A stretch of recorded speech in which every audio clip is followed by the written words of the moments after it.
Michael Corleone. Everybody knows he's a godfather. He's the head of the mob family. And in the very beginning of Godfather 3, he's being anointed with a sword in New York as a member of the Knights of Malta. Yeah, it's in the movie. He's he's right in the church, and the cardinal is anointing Michael Corleone into something called the Knights of Malta. The Knights of Malta are a very powerful secret society operating behind and for the Catholic Church. They're connected to something called Opus Dei, the work of God, Opus Dei, and Opus Dei, CIA, NSA, all of these alphabet agencies are connected to the Knights of Malta, which is a Catholic institution. And it makes sense because Rome, America, is the new Holy Roman Empire. I mean, Caesar, where did Caesar rule the empire from in Rome? He ruled from a place in Rome called Capitoline Hill. Capitol Hill.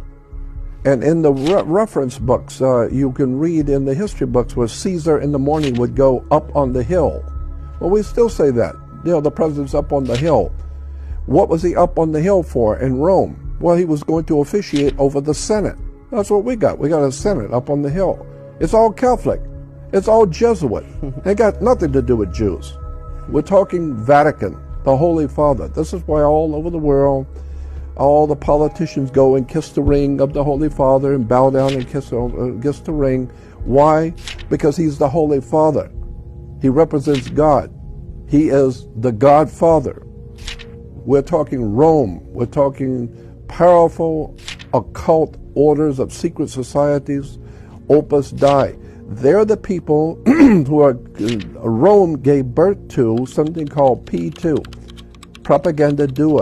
P2 Lodge is operating out inside the Vatican, inside the Catholic Church, as a secret society called Propaganda Due, P2. P2 is an extremely powerful occult network of very powerful politicians, military leaders, and they are well known. Even in the movie Godfather 3, P2 is mentioned twice. Go back and watch it. They talk about P2.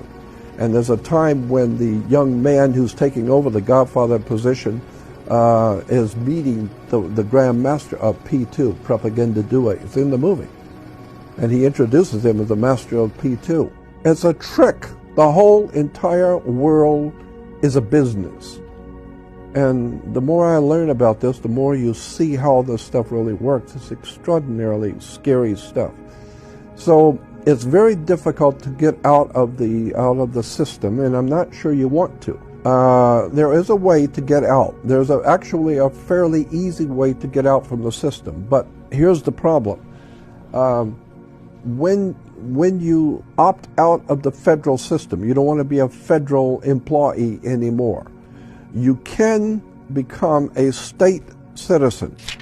This is what was going on before and during the Civil War. Before the Civil War and during the Civil War, people in America were called state citizens. And the way the country was set up back in 1776, every man, woman, and child in this country was considered a sovereign. Meaning you had the same power in you, as an American, you had the same power of a king of England. You were a sovereign. That's why in the cowboy movies, you've seen how many movies, the John Wayne cowboy movies, well, the cowboys are riding into town with guns. They didn't have to have a permit. Ask those guys coming in off the prairie with their guns, do you have a permit? Why? Because cowboys could wear guns. Why? Because you're a sovereign. Under maritime admiralty law, the way the country was founded, you're a sovereign. Sovereign means you're a king. And a king has a right to arm himself. The King of England has a right to have an army. What are you going to do about it? And so one day, if the King of Spain wakes up and decides he doesn't like the King of France, and he's going to declare war on the King of France, well, that's the same thing in a bar. And a cowboy, one king, he's a sovereign. He's got guns. He's got his own guns, and he's legal. He's lawful. And he's decided he doesn't like you. You're another king.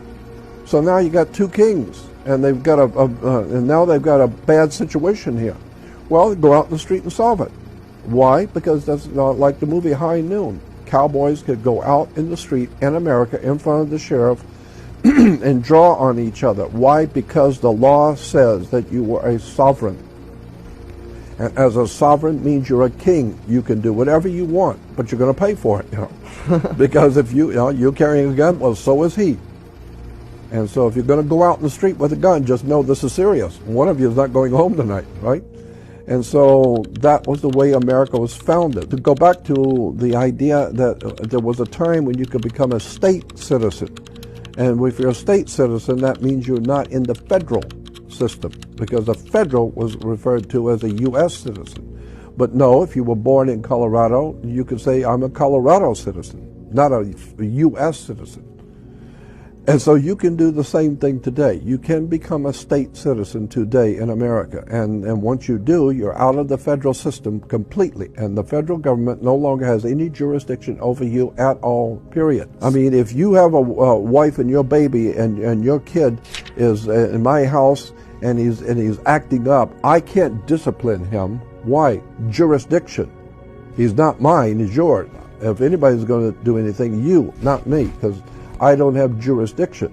Well, that's the way the government works. If you're a state citizen, the federal government does not have jurisdiction, and they know it. So they just leave you alone.